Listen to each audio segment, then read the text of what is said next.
Welcome to My God, Defining the Divine. Today we are doing lesson 4, and we are going to talk about his expectations. What do we mean by that? Over the course of the previous 3 lessons, we have dealt, every day with about 4 or 5 questions per day, and we've specifically been focusing on God. We did his initial resume, we answered the W questions, we spoke a little bit about the way God interacts with us, his feelings, the way he interacts with the world, etc. What we have not spoken about yet is our responsibilities to God. In other words, the other side of the relationship. We've spoken a lot about the way God interacts with us, but not so much about the way we interact with God. And that is the topic of today's class. And the menu for today is question. We're going to do 4 questions. Question number 1, do I have to believe in God to be Jewish? Question number 2, is it kosher to have doubts about God? Question number 3, why must I fear God, right? Isn't fear a negative emotion? Why are we looking to have fear of God? And question number 4, I am okay believing in God, but I am not religious. Can we still have a relationship? Before we dive into these questions, we'll take a moment for station identification to thank the sponsor for today's lesson, which is Mr. John Orda. John will be at the class this evening in person. We'd like to thank him for making today's lesson possible, both today online as well as tonight in person. Thank you, John. Yasher koach, may Hashem bless you with seeing only success, and may you be able to sponsor many more classes until the coming of Mashiach, speedily in our days.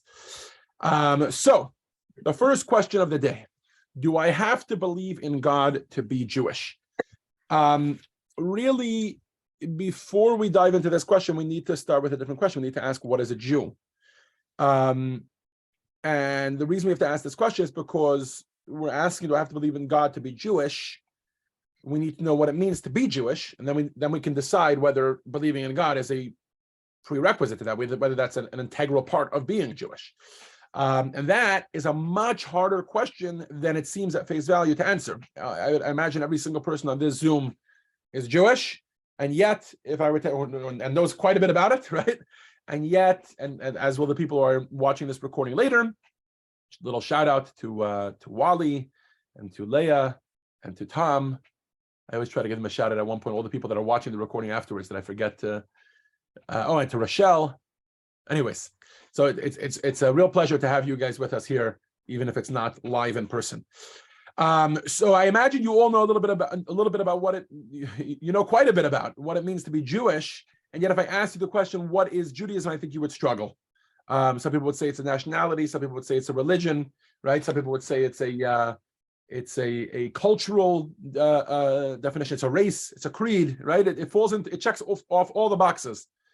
I think Jewish people probably have the hardest time when it comes to the census, trying to figure out what we are, right? Well, I'm white. I am white, but you're going through the boxes. So we have a great video presentation, which is going to serve as the base for our answering of today's question. So this is kind of to answer step 1, what does it mean to be Jewish? And then we can try to answer, do I have to believe in God to be Jewish? So please turn your attention to the video screens for the following beautiful video presentation. Oh, hold on.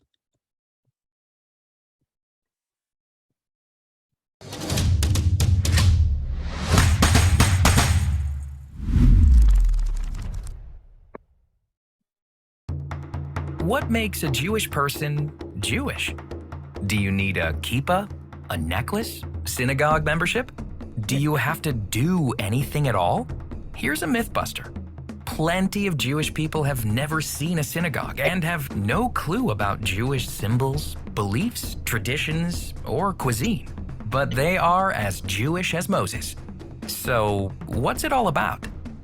You see, we love to sort things into categories, create neat labels, and use those labels to help us understand our world a little better. Here are 4 popular ways of classifying people. Does being Jewish have to do with any of these? Are you Jewish because you belong to the Jewish race? Hold on, is there even such a thing as a Jewish race? Look at these images. These folks are all equally Jewish. Race doesn't appear to be a factor. Actually, non-Jewish people from the most diverse places and races can become fully Jewish. So we clearly can't define Jewishness as belonging to a specific race. Why don't we try culture? Are you Jewish because you follow the Jewish culture? Well, you might be, if there was a Jewish culture to follow. But there is no single culture common to all Jews. Here's why. The ancient Jews lived in the land of Israel for over a millennia, but they were forced into exile by the ancient Romans. That happened almost 2 millennia ago. Since then, Jews settled all over the globe. The result of Jews spending centuries in very different kinds of places was that they developed many very distinct cultures, including unique ways of dressing, unique foods, styles of music, prayers, practices, dialect, and celebrations. The result? There is no single uniform Jewish culture. So Jewishness is not based on culture. What about nationality? That's a legal term. It means that you belong to a certain country or state. If Jewish is a description of your nationality, it would mean that you are a citizen of a Jewish state. But that's not the case. We've got British, French, Italian, Turkish, South African, Swedish, Spanish, Argentinian, and Indian Jews. You'll find Jews in every country, and almost all of them are citizens only of the state within which they reside. Even the state of Israel includes millions of non-Jewish Israeli citizens. That pops the nationality argument, doesn't it? And here's a bigger buster. Historically, the Jews did not have an independent state for most of their existence as a people. Strike 3. Religion. That sounds good. Are you Jewish because you follow the Jewish religion? Well, no, because many Jews do not associate themselves with any religion. In fact, there are many Jews who do not even know they are Jewish. And there are also Jews who practice a religion other than Judaism. But according to Judaism, they are all equally Jewish. Phew, this is really tough. I guess it's time for the one and only Jewish answer. Being Jewish means that you have a Jewish soul. How do you get a Jewish soul? The most common way is through a Jewish mother. You see, according to Judaism, every child to a Jewish mother is naturally born with a Jewish soul. Your mother's race and nationality make no difference. She might follow the Jewish religion or culture, or she might not. But if she's Jewish, you're Jewish. And there's no opting out. If you're born a Jew, it means that God decided that you're meant to be Jewish for life. So if you're Jewish, thank your mom. Then there's conversion. If you were not born to a Jewish mother, but you complete the authentic and challenging Jewish process of becoming Jewish, God will give you a Jewish soul at the moment of conversion. So what can we take away from all this? It is the privilege and responsibility of each Jew to lead a Jewish life, but those who do not are authentically Jewish. Living the Jewish way allows your soul to shine, but it does not create your soul. That's already alive and kicking inside you, waiting for you to connect. So what is a Jew? It's a spiritual force within you.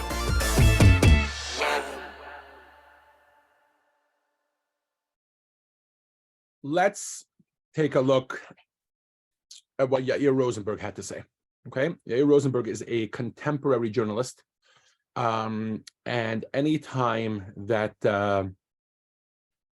how shall we put this? Anytime there's a faux pas that happens with the latest celebrity about something Jewish, right? Whether it's Kanye West or Whoopi Goldberg or anyone else, he's often called upon in, contemporary media outlets to talk about Judaism. So I know there's been about 25 major, and I'm not even talking about, thousands of other minor incidents that have happened since then, but hopefully you all remember about a year ago, Whoopi Goldberg, who is a talk show host on, or member of the talk show host on The View, she came under a lot of fire because she called the Holocaust, she said the Holocaust was not about race. I think her line was that it was just about white people killing each other. Anyways, she later apologized for her comments, but without getting into that, it brought up this topic to the forefront. What does it mean to be a Jew? Is being a Jew about race? Is being a Jew about religion, right? And obviously she had a mistaken understanding of it, and that's fine, she's not Jewish. But in text 1, which is an article from The Atlantic, Yair Rosenberg tried to define it in some way or another. Phil, if I can ask you to read for us, please. Text 1. We are on page Well, 113. Well-meaning people have trouble fitting Jews into their usual boxes. They don't know how to define Jews, and so they resort to their own frames of reference, like race or religion, project them onto the Jewish experience. But Jewish identity doesn't conform to Western categories, despite centuries of attempts by society to shoehorn it in. This makes sense because Judaism predates Western categories. It's not quite a religion because one can be Jewish regardless of observance or specific belief. Einstein, for example, was proudly Jewish, but not religiously observant. But it's also not quite a race because people can't convert in. It's not merely a culture or an ethnicity because that leaves out all the religious components. And it's not simply a nationality because although Jews do have a homeland and many identify as part of a nation, others do not. So the question is, what is a Jew? I would say, if you want to know what a Jew is, how about asking Judaism itself? A good look into Jewish sources comes up with the answer that was presented in the video. What is a Jew? A Jew is someone who has a Jewish soul. No matter your beliefs or your practices, no matter how much schmutz you may throw on that soul, no matter if someone chooses to convert out of the religion or move out of the country or somehow disassociate himself with the culture or the traditions, the fact is that a Jewish soul, which again can either be attained by birth or conversion, a Jewish soul is what makes someone Jewish. Let's read this in the words of the Lubavitcher Rebbe, which I thought really speak to this very, very powerfully. Text 2. Ron, if I can ask you to read for us, please. Jewishness is not a casual feature of a Jew's identity. Rather, it is his or her very essence. The status of a human, animal, or vegetable is immutable, declaring that one is no longer a human, that an animal really isn't an animal, or that a vegetable is no longer a vegetable, is ineffective.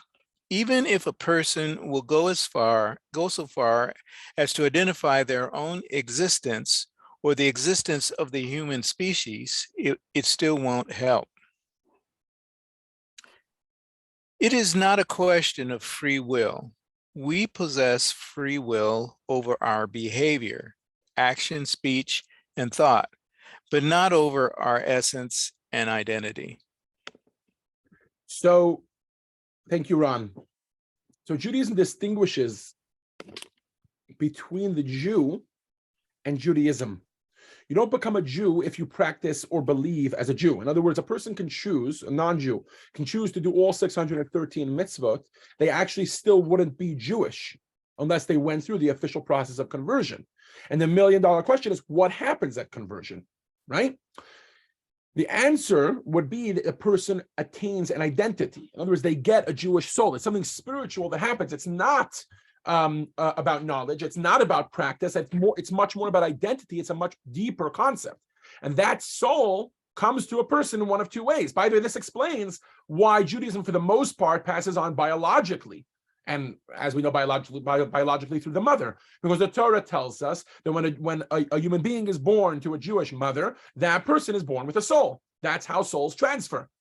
Then there's obviously conversion, in which case Hashem gives them a soul. But what it boils down to is that it doesn't depend on what the person does throughout their life, what the person looks like during their life, or what the person absorbs throughout their life, or the decisions that a person chooses to make. I hate to break it to you. If you're Jewish, you're Jewish, and there's nothing you can do about it.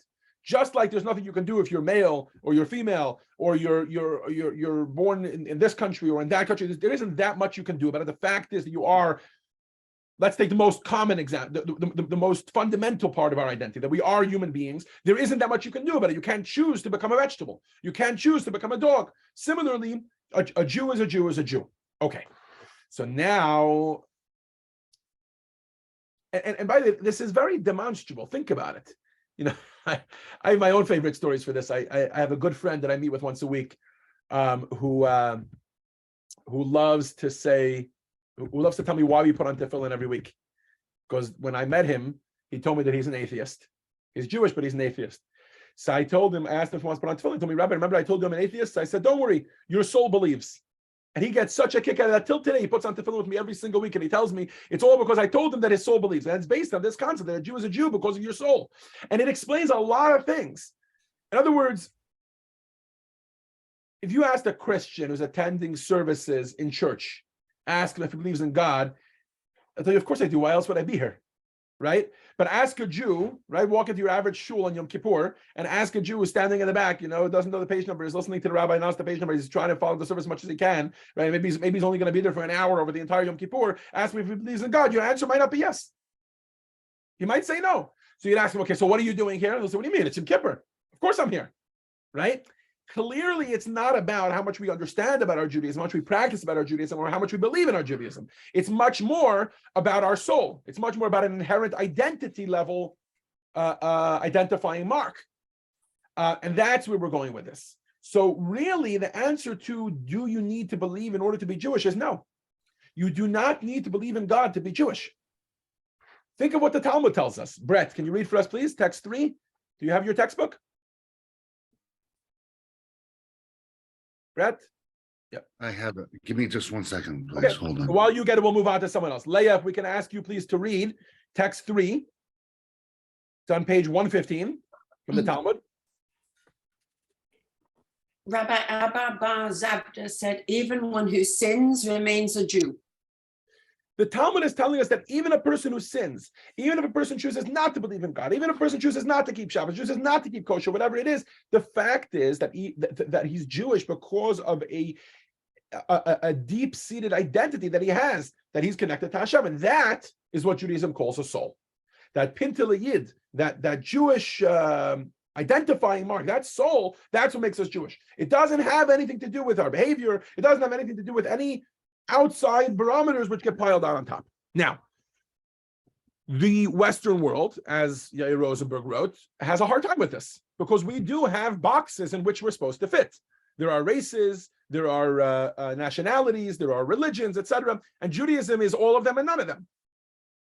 So to get back to our question, does a Jew need to believe in God in order to be Jewish? The answer is again, no, but yes. Of course, a Jew is required to practice Judaism. Of course, a Jew is required to believe in God. But if a Jew chooses not to believe in God, that doesn't make him not Jewish. This is not the end of the story. What do I mean? The reality is that although on the surface a Jew can claim that he doesn't believe in God, Judaism would disagree. What do I mean? Judaism would say that even when a Jew chooses, quote unquote, outwardly to renounce his Judaism, so to speak, not to believe in God, Judaism would say, no, he still believes in God. Now you tell him, hey, what are you telling me? You can't tell me what I believe. I'll tell you what I believe. Judaism would beg to differ. Judaism would say, no, there is a level of belief which is not conscious. There is a level of belief in God which doesn't come out necessarily in our actions, doesn't come out in our speech, might not even necessarily bubble up in our thought. It might be subconscious to such a degree that the person outwardly would be able to say, I don't believe in God, and yet practically speaking, Judaism would say, no, he still does believe in God. And this is a belief that's on a soul level. Allow me to elaborate. The Alter Rebbe, the founder of Chabad Hasidus, would often relate the following statement. He would say, a Jew in Yiddish, Ayid, nicht will und nicht erken sein Abgeschied von Elikus. A Jew is neither willing nor will he be able to separate himself entirely from God, even on pain of death. And the Alter Rebbe elaborates on this in Tanya. Lisa, can we ask you to read for us, please? We are at text 4. Even the most irreverent and sinful Jews typically surrender their lives to sanctify God's name. They are prepared to suffer harsh torture rather than denounce the one God, even if they are morally uncultivated, uneducated, and ignorant of God's greatness. Even concerning the little they do know, they give it little serious thought. So they aren't giving up their lives as a result of intellectual appreciation or deep thinking about God. Instead, without any intellectual appreciation or careful thinking, they give up their lives, for they consider it impossible to betray the one God despite lack of any reasoning. Thank Jewish you. identity. Oh, Oh, hold on. No, where were you? Okay. No, that's the end of it, I think. Yeah. Thank you, Lisa. uh-huh. You know, there's a common cliche that there are no atheists in foxholes. I think that's a little bit of a skeptical statement, because you can easily argue that that's not true. There still are atheists in foxholes. So what happens? What changes in a foxhole? Why do atheists often pray to God in a foxhole? Because they're desperate.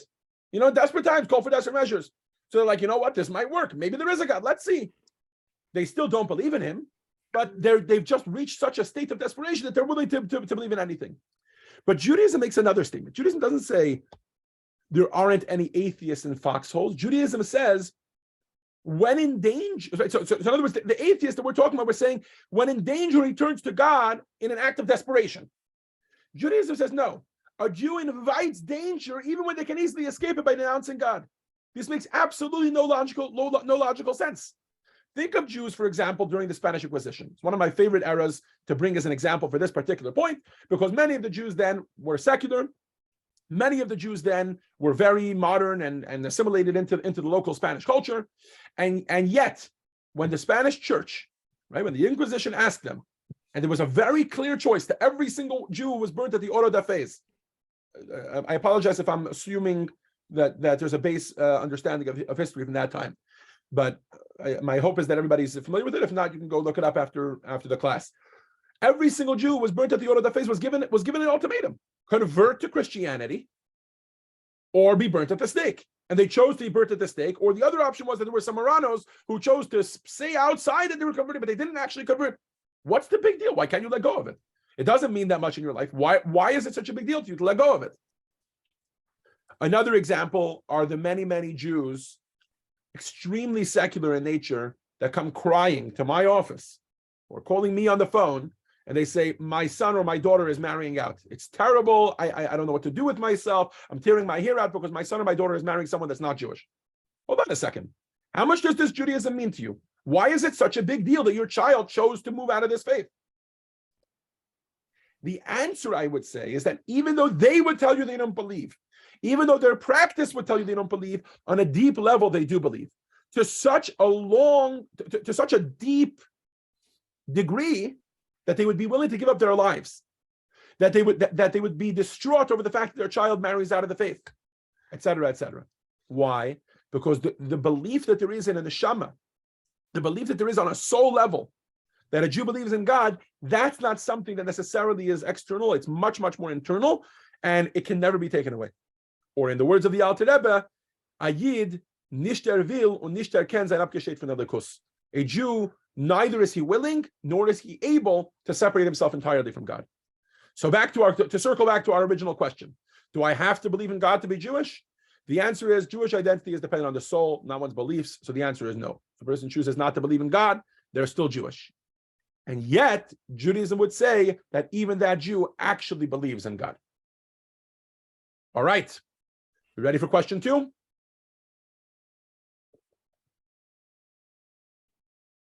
Question number 2. Is it kosher to have doubts about God? There are many Jews who consider themselves believers and are ashamed that they are beset by doubts. That at moments, whether it's tragic moments in their lives, or whether it's just when engaging in a philosophical debate with someone, they begin to have doubts that creep into their minds about whether God exists or not, whether they actually believe in God or not. That force of doubt, I think, by each individual manifests itself to different degrees. For some, it's kind of just like small questions, like I'm not 100% sure, right? But then they push it out of their mind, out of sight, out of mind, they move on. To others, I think it bubbles up and it becomes kind of a crisis of faith. These become gnawing questions. You know, is there really a God, and does he really care about what I do? And it starts to affect how much they actually practice. But regardless of the severity of doubt and concern, I think that the answer to this question, is it kosher to have doubts about God, is one and the same. It's perfectly normal. And not only is it perfectly normal, but this is the way that God intended it. And the best way to deal with it is not to fight it, not to concede to it, but simply to ignore it. I realize that's a bold statement. Allow me to explain. Let's re-examine the question. How could somebody who believes in God actually harbor doubts? How is that even possible? We just explained over the course of the first question that a Jew has a belief that runs so deep, it's on a soul level, that it's not even really his choice to stop believing in God. It's really, to the soul, it's as clear as something that the soul has seen. So if that's the case, how can the soul then choose to doubt God? Where are those doubts coming from? What went wrong, so to speak? God created us, gave us a soul, and that soul sees God. That soul believes in God on a level that doesn't even necessarily bubble up into our consciousness on such a deep level that it's part of our identity. And then somehow this person has doubts. Where are those doubts coming from? What went wrong? The answer, my friends, is that God did not create a perfect world. And he did so purposely. He chose to create a world in which we have to constantly navigate the balance, in which we have to constantly answer the questions that come up in our lives. We have to constantly battle down challenges that there are, whether it's to believing in God or to any part of being a moral and upstanding human being. These temptations, let's call them for lack of a better word, are meant to challenge a human being in order to allow them to truly choose good. One of the fundamentals of Jewish faith, as we mentioned last week when we were talking about why God would create evil, one of the fundamentals of Jewish faith is that God gives us freedom of choice. Why is that? Because without freedom of choice, good is not good and evil is not evil.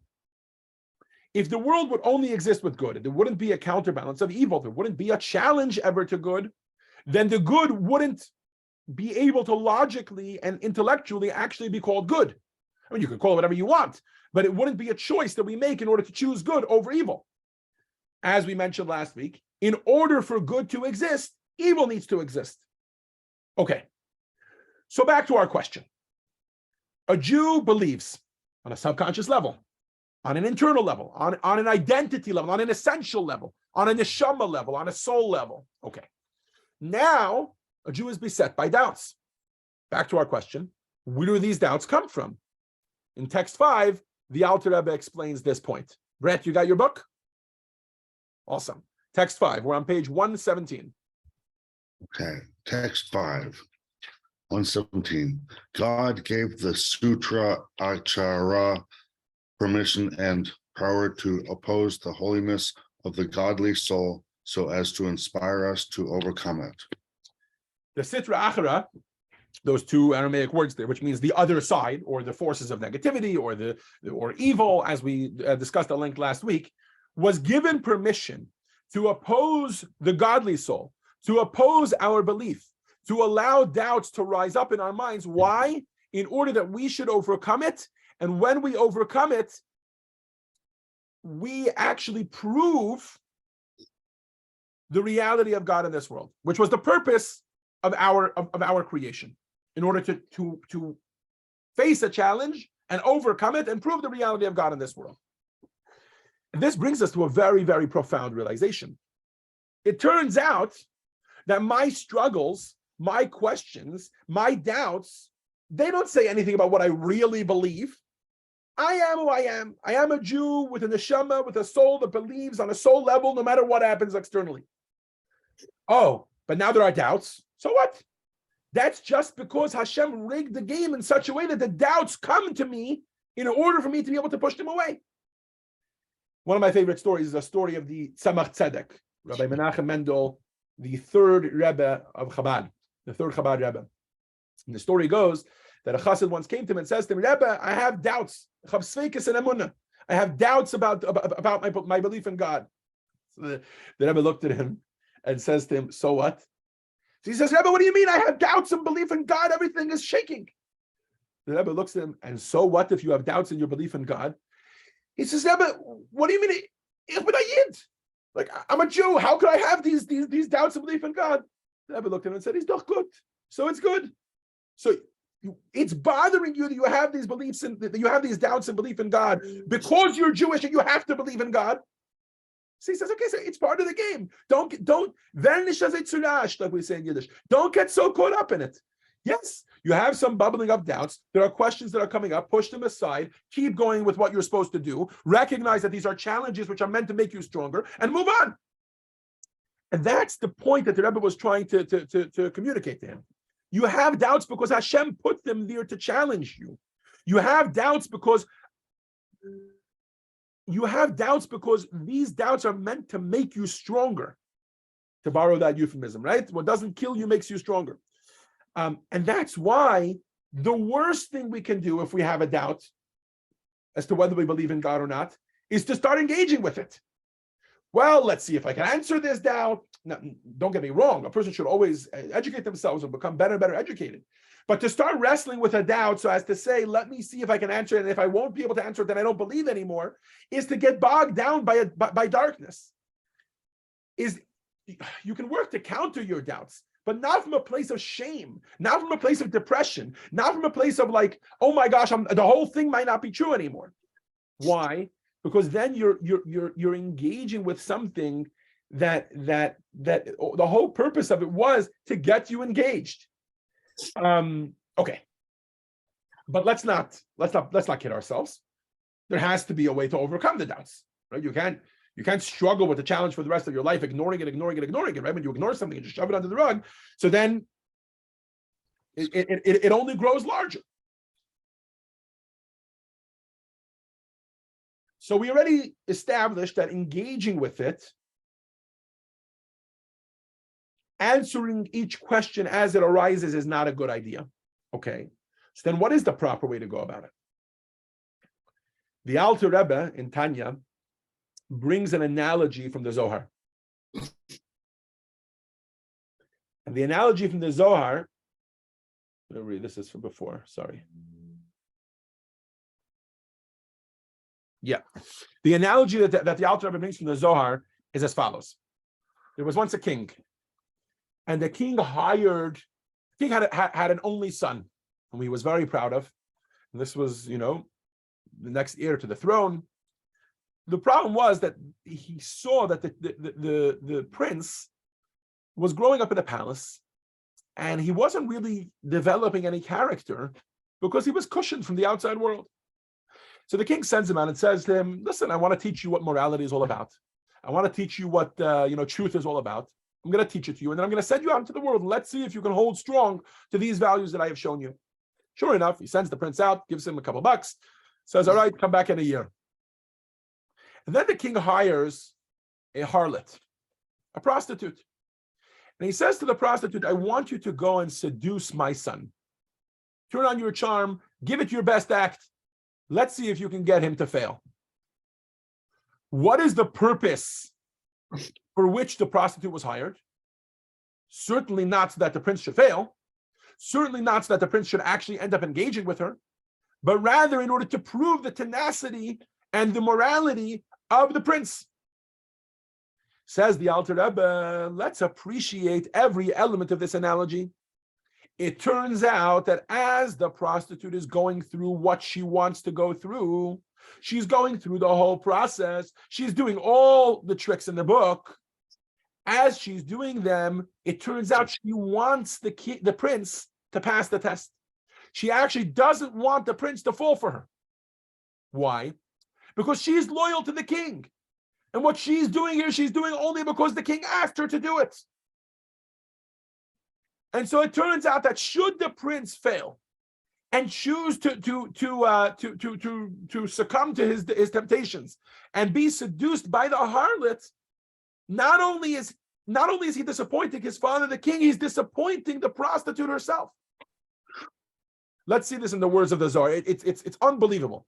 It really shifts your perspective on the whole thing. Elise, do you have your book with you? You're muted. We can't hear you. Yes, I do. Yes, I Perfect. do. If you can Okay. read for us, please, text 6, page 118, the analogy of the prostitute. Okay.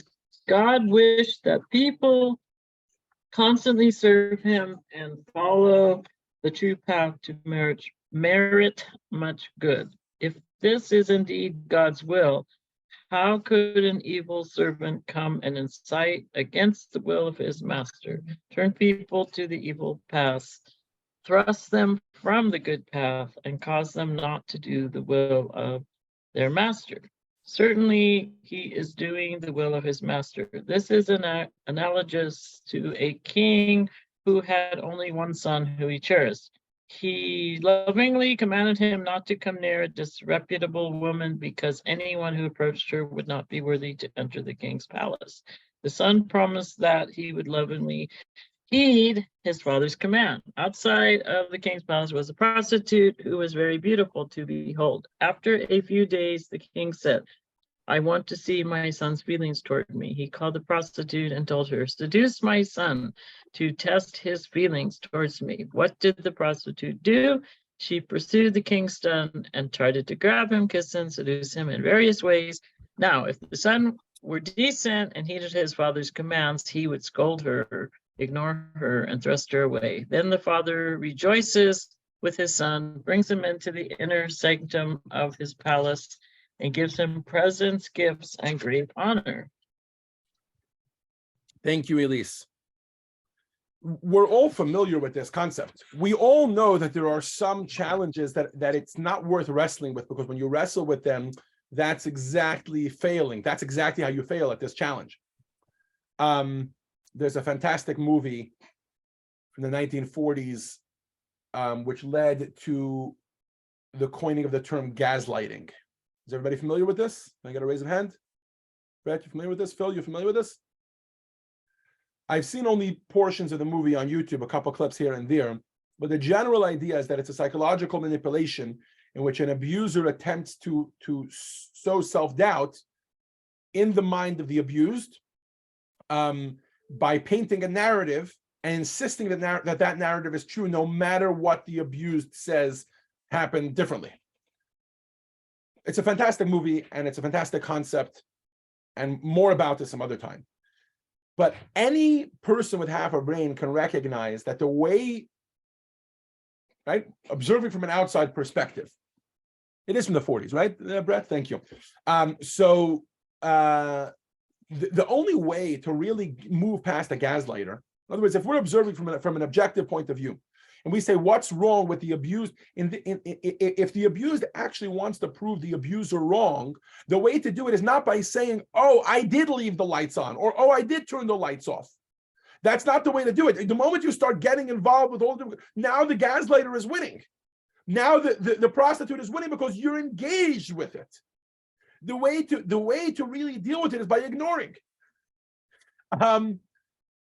Imagine if you get a phone call, one of those many phone calls that come in on the phone, right?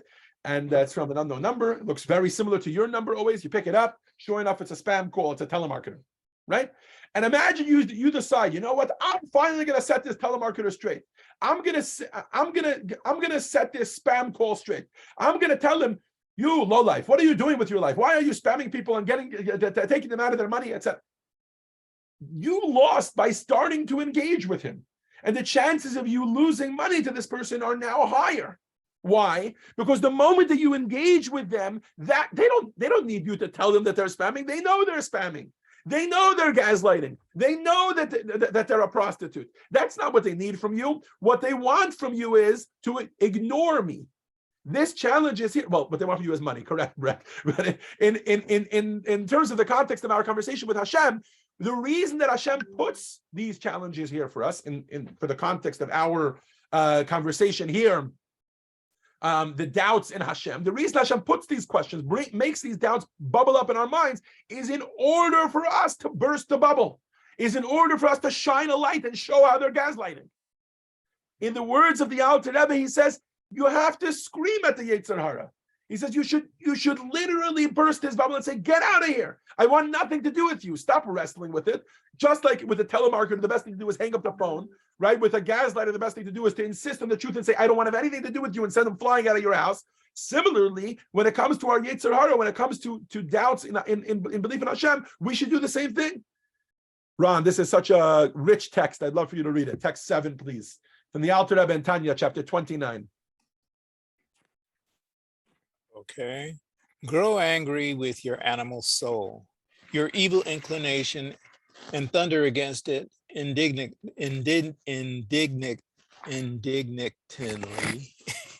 in your mind. How long will you hide God's infinite light from me, denying the self-evident truth? This will help your godly soul see the truth of God's endless unity with the clarity of sensory vision, and not just by the power of deduction and logic. But the Jewish people are believers, children of believers. Thank you, Ron. In other words, says the Alter Rebbe like this: we've established that the whole raison d'etre, the whole existence of the nefesh habahamis, of the animal soul, or of the Yetzer Hara, and all these doubts that are coming into our minds, is all just because Hashem wants to test us. So the more you engage with it, the more you stand to lose. The best thing to do is send them flying. That's it. So when we say ignore, we don't mean ignore in a way of like shove it under the rug. We mean don't fuel it. Sure, you can become more educated about your belief in Hashem. You can learn more about it. That's always a healthy thing. But don't fuel it. Move on in terms of action. So to circle back to our original question, is it kosher to have doubts about God? Yes. Not only is it kosher, it's normal. It's natural. It's part of Hashem's plan to test us. The only thing to do is swat them away and carry on. All right. Question number 3.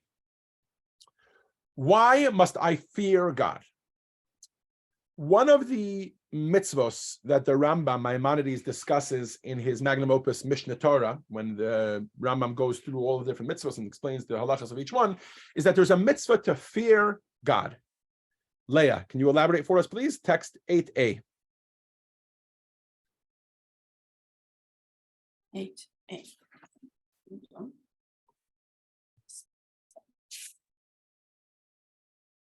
It is a mitzvah to love and fear this glorious and awesome God, as the verse states, and you shall love your God and fear your God.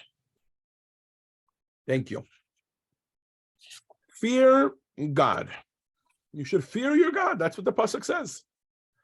I don't know about any of you, but to the best of my knowledge, it's pretty well accepted. It's pretty much a given that fear destroys relationships, right? If you're afraid of your spouse, then everyone from your psychologist to your well-meaning friend will tell you that you're stuck in a toxic relationship and it's time to get out of it. So if Hashem loves us and Hashem wants to have a healthy relationship with us, why does he command us to fear him? Love, I get, but why fear? Does Hashem want a toxic relationship with us? I don't think so. The American Psychological Association defines fear as a basic and intense emotion aroused by the detection of an imminent threat. This is how society interprets fear today. It's also why fear has such a negative connotation. No one enjoys being in the presence of a threat, right? If fear of God is supposed to strengthen our relationship with him, it must mean something else. So let's see how the Rambam explains it. Leah, if you can continue, please. Text 8b.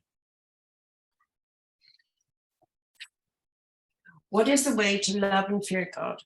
When a person contemplates God's wondrous deeds and creations and appreciates his infinite wisdom that defies all comparison, they will immediately love, praise, and glorify God, yearning with tremendous desire to know God's great name.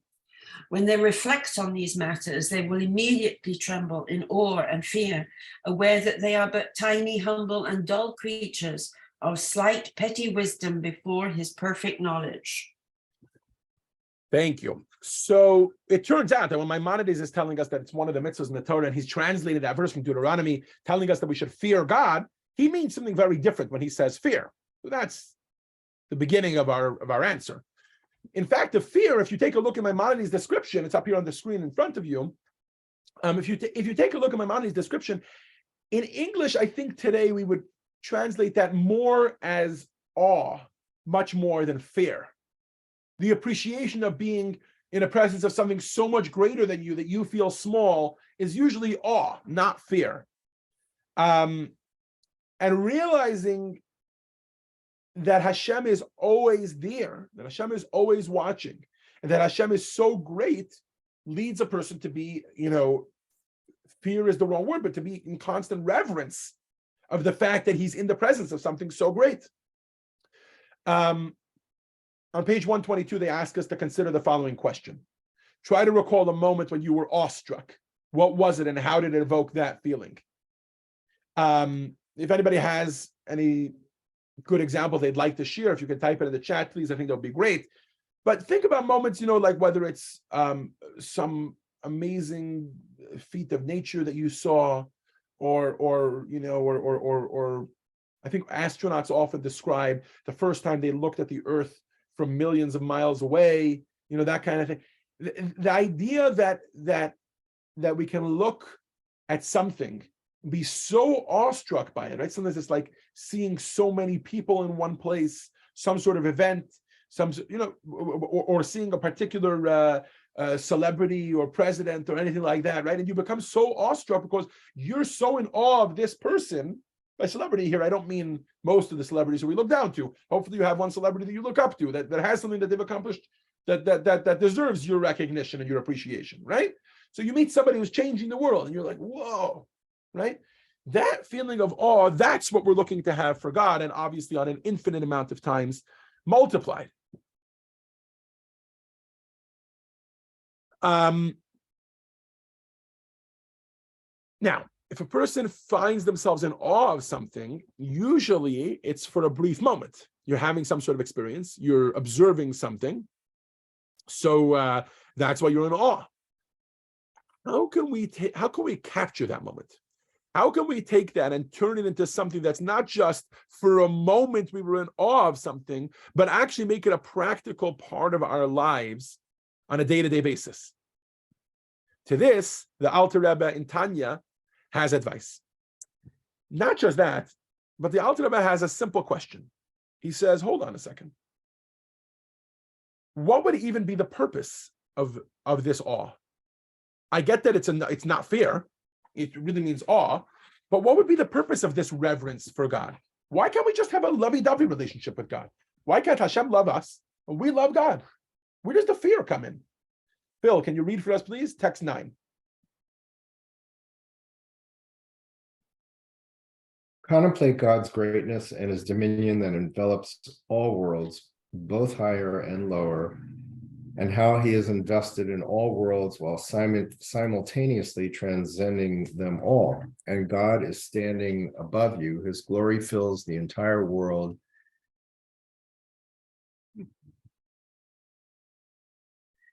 And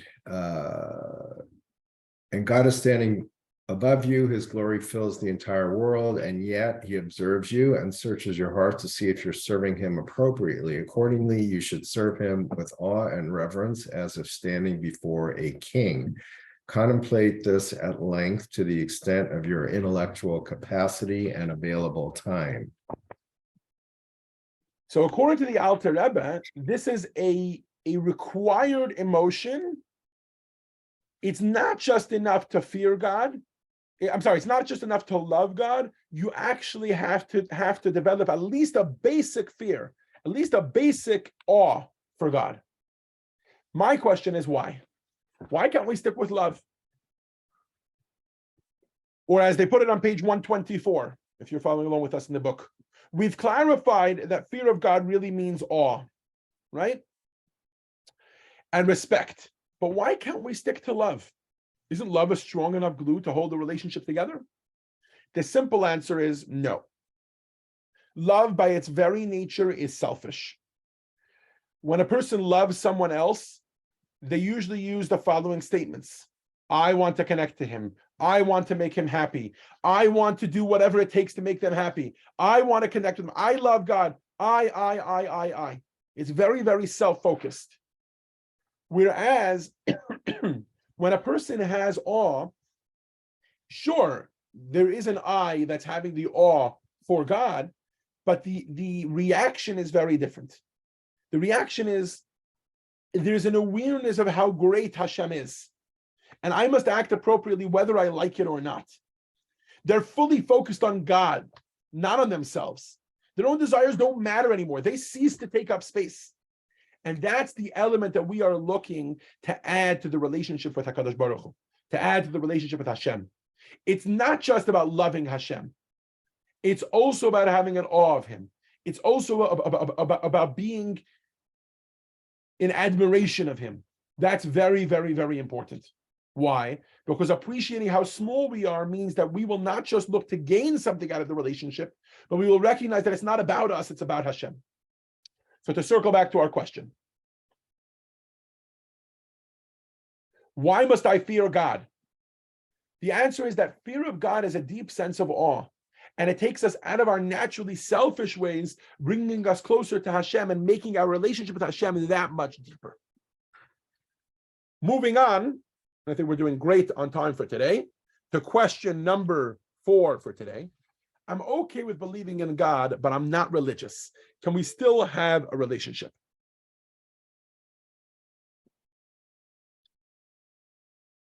This question bothers me a lot because it's very, very personal. Many of you know that I spend a lot of my time visiting Jewish homes here in Pasadena and the surrounding area. And I, knock on a door, offering a challah, offering a menorah, offering a, whatever it is, a sukkah on the back of a truck, the works, right? And often when I am at the door, this has happened to me on multiple occasions, you have somebody who wants to cut to the chase, right?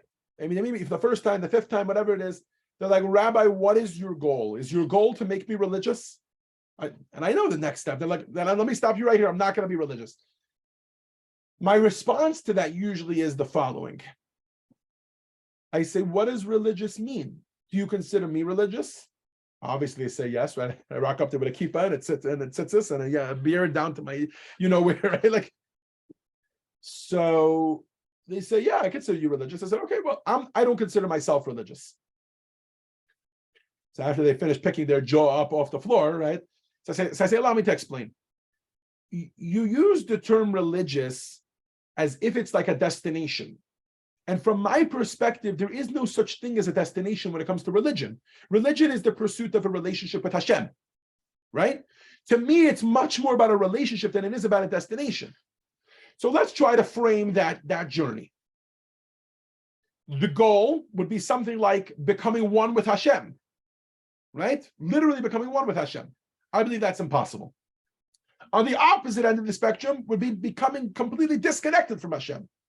As I elaborated already in question 1 and 2, I believe that's impossible as well. But I do believe that every single one of us is somewhere along the spectrum in between, right? To say that you're religious is to say that one day you'll reach a certain status along that spectrum and you'll be comfortable with where you are, and that's the status and identity that you will have, and that's it. And to me, that's very, very problematic, and I'll explain why. When somebody chooses to use this label of religious or irreligious, to me, it's a very, very problematic statement, and allow me to explain. No matter which way you go, it's kind of like a darned if you do, darned if you don't kind of situation. If you choose to go with the religious statement, right? You say, I am religious. The person chooses to identify themselves as religious. You end up in a real rabbit hole. I'll tell you why. To say that you're religious is to say,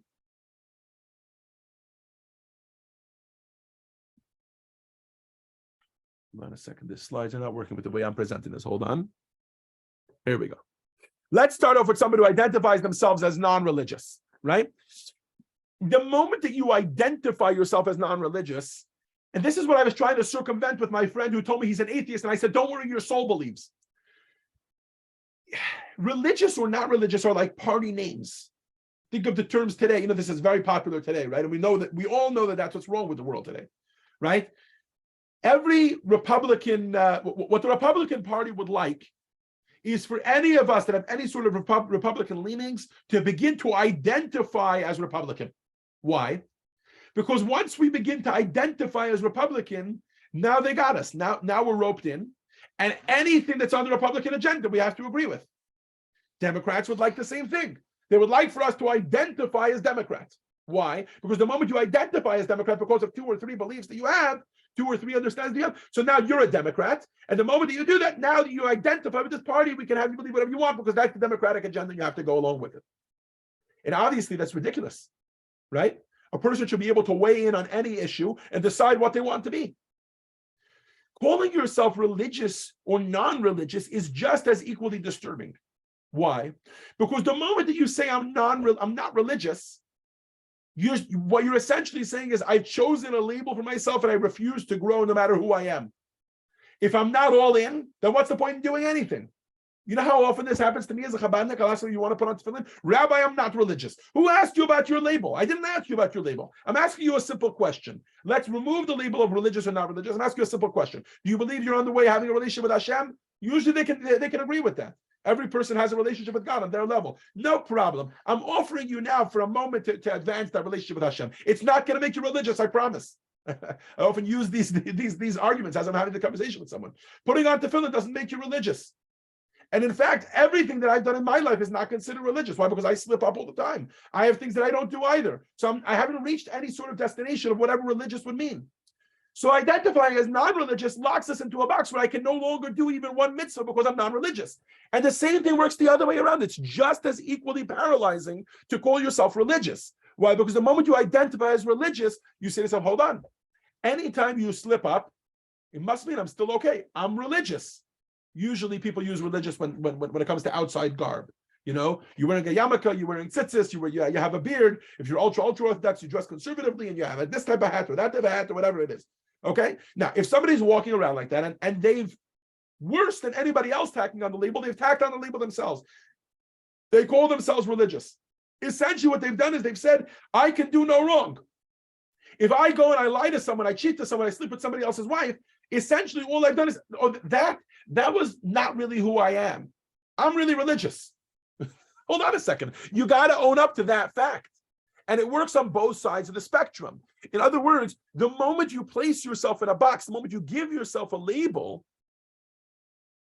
you're stuck. So that's why these words, the religious and non-religious, bother me so much, because you're darned if you do, darned if you're not. I'm sorry, darned if you do, darned if you don't. To me, Judaism is not about attaining a religious state. It's about a relationship with Hashem. It's about a connection with a higher entity. And if that's the case, then every single mitzvah, here comes the real Chabad agenda. You ready for it? When you put on tefillin, I don't care if you just ate a cheeseburger at In-N-Out right before you got here. And I don't care if you're going to drive out of here or whatever else, drive out of here on Shabbos or whatever other transgression you may do. In this moment, you're doing something for Hashem and you're having a very deep connection with Hashem. We don't let this fly, by the way, in any other aspect of our lives. Imagine it. Imagine if, imagine you're a parent. You have 2 children.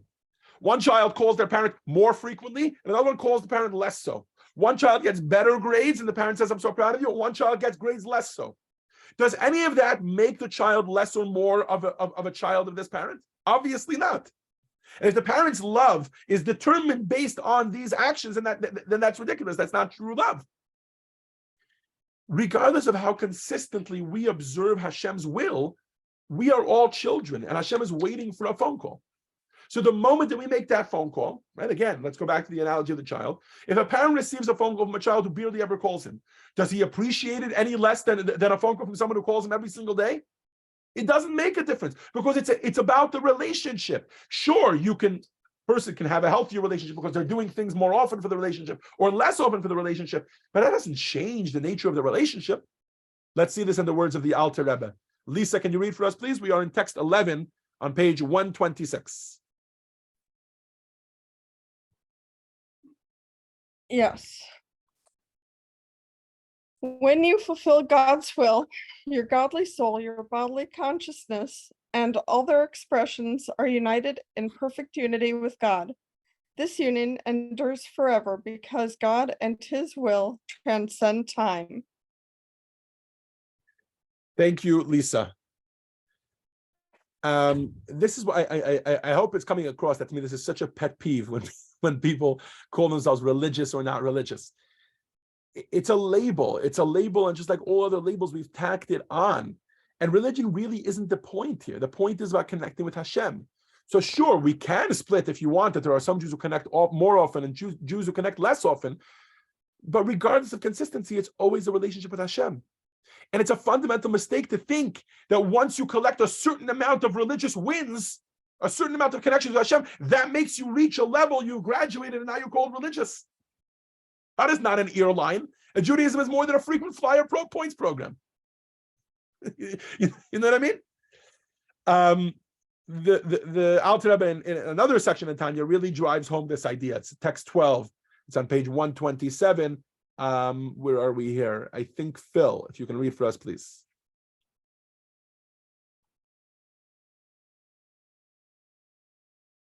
No, Phil, you're muted. I'm sorry. Before every mitzvah, we recite a blessing. Who has sanctified us with his commandments? This means that a mitzvah is akin to a man who marries, sanctifies a woman to live with him in perfect unity, as the verse states, he shall attach to his wife and they shall be of one flesh. When you engage in Torah and mitzvah, your godly, animating soul unites with God in similar fashion, only infinitely more so. That's why King Solomon compared the soul's union with God to the marriage of bride and groom in Song of Songs, using terms of attachment, passion, yearning, hugging, and kissing. Thank you, Phil. Viewed through this lens, the mitzvah takes on a whole different approach, right? And even the original question, I'm okay with believing in God, but I'm not religious. Can we still have a relationship? The answer is forget about religion. Start building a relationship with Hashem. Go do a mitzvah. I don't need you to be religious. I don't care if you're ever religious. Stop viewing it as a goal. I get that there are people that it makes them feel good to say that they're choser b'teshuvah, they did teshuvah, so now they're considered a baal teshuvah. But that's not what it's about. If it's about a certain destination, then you've missed the point.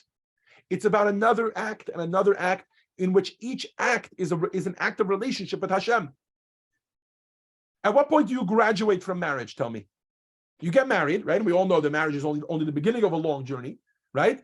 And then as you go through marriage, okay, you do one thing for your spouse, another thing for your spouse. How many things do you need to do for your spouse so you can say, okay, great, I did it, I mastered marriage, and now we can move on? There's no such thing. It's an ongoing relationship. Okay, enough about that point. I think everybody gets the idea here. But allow me to add one more detail. There is one final point, which is that I think it's something that speaks to the same inherent value of every mitzvah. Let's go back to the Rambam for a moment. Brett, can you read for us, please? We're text 13 on page 128. Okay, 128. Hanging in the balance. Throughout the entire year, people ought to view themselves as half worthy and half unworthy, and they ought to see the whole world as equally balanced between worthy and unworthy. If they perform one mitzvah, they tip their own balance and that of the entire world to the side of goodness and bring deliverance and salvation to themselves and others. This is implied by the verse, a righteous person is the foundation of the world. One who acts righteously tips the balance of the entire world to virtue and redemption. So one mitzvah may seem insignificant, but if we appreciate that this might be the last mitzvah to bring Mashiach, and every single mitzvah is that last mitzvah, because every single mitzvah adds up to the final tally, then that can actually bring Mashiach. So a one-off mitzvah, it turns out, has tremendous value. The mitzvah you do today, despite the fact you did it 1,000 times already, also has massive value. Why? Because it may very well be that one action rocks the entire universe and brings about what we've all been waiting for. The coming of Mashiach, may it be speedily in our days. So let's circle back to our original question. I'm okay with believing in God, but I'm not religious. Can we still have a relationship? The answer is forget about religion. Start building your relationship with Hashem. Do a mitzvah. Wow. Lesson 4. I think that is the first time that we've managed to finish our lesson, not just in early, but like 15, 20 minutes early. So I think I get a big kudos for that. So for now, turn your attention I hope I don't think I watered down the content in any way. So please turn your attention to the video screens for a summary of today's lesson. Opa. Here we go. Lesson 4. His expectations. 1. Judaism is not only a culture, ethnicity, race, or religion. It is the essence of a Jew by dint of their having a Jewish soul. 2. Because of their Jewish soul, a Jew, A, is inherently Jewish, regardless of whether they believe in God, and B, really does believe in God. 3. Doubts about faith are normal and not indicative of a lack of faith. Rather, God sends feelings of doubt to test our resolve. 4. Inasmuch as doubts are just outside voices testing a Jew's resolve, they do not define his or her identity. The best way to deal with such challenges is not by engaging them, but by ignoring them. 5. Fear of God isn't feeling threatened by God. Rather, it is respecting and being in awe of Him. 6. Respect is a critical component in a Jew's relationship with God. It keeps one committed, even if love lapses. 7. Judaism isn't about the label religion. It is about connecting with God through Torah and mitzvot. 8. You don't have to be religious to have a relationship with God. Even if you are religious, you still need to maintain your relationship with God in actual practice. Thank you all for joining us. This has been lesson 4, his expectations. Please join us next week for lesson 5 in our series, My God, Defining the Divine, titled His Paradoxes. Thank you all for Thank joining you, us. Rabbi. Thank you. Thank you Got it. so much. Thank you, Rabbi. Of Thank course. you.